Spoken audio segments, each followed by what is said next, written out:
It's Ramika here with Introspective Wellness. So, I was asked a question earlier today. How do you approach therapy? What is your guiding theory in therapy? And to be quite frank, I don't have one. I don't have one single guiding therapy. Instead, I have kind of a conglomeration of different approaches. So it's kind of eclectic. My metaphoric toolbox is kind of comprised of a lot of different things. So the foundation of it would be client centered, I would say, which is uh, by Carl Rogers. So this is going to be where you see a lot of congruence from me to you. You will see. Um, a relationship that kind of forms where there's no judgment. This way, it kind of allows you to be able to tell your story the way that your story is meant to be told. And then our goal together is to reach self actualization.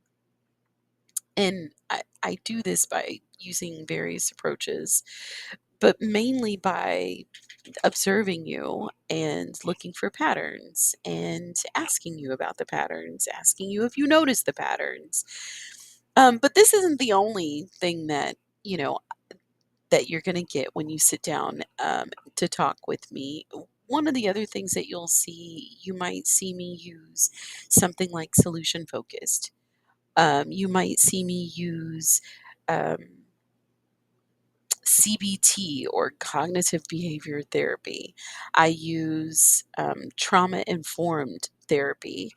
I use narrative therapy. And so it's kind of a conglomeration of things. And to be honest, I think I focus so much on the five pillars of self care because I think no matter how well we think that we're doing all of those things, there is something within those five pillars that we could improve upon.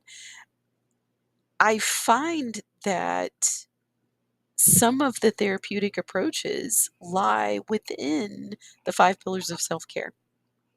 And so that's always kind of interesting for me to look at. Um, and just to give you just a sample of what I'm talking about, one of the five pillars of self care is spiritual self care, right? And this is not religious self care, it's spiritual self care. And so it's a metric and it asks you like how often you sit and spend time with yourself. How often do you sit and meditate or sit in prayer or sit in a mindful state where you're able to reflect on the day or on the week or the month or the year? How has the year been going for you? And so that approach, I mean, the approach that you would use to delve into something like that would be mindfulness. And so mindfulness is one of the approaches that I use. Um, One of the other pillars of self care would be emotional self care.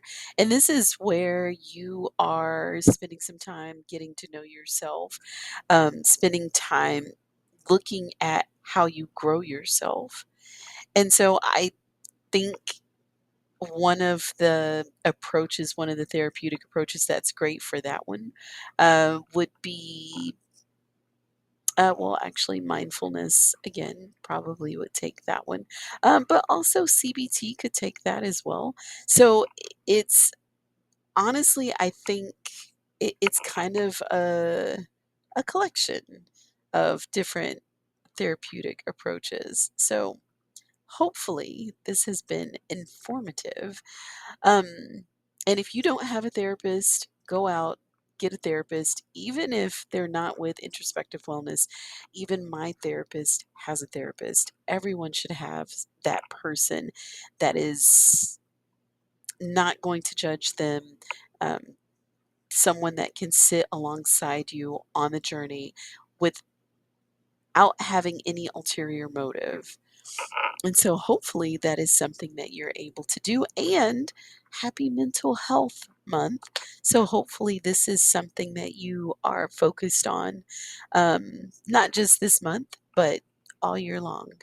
So I hope to hear from you soon.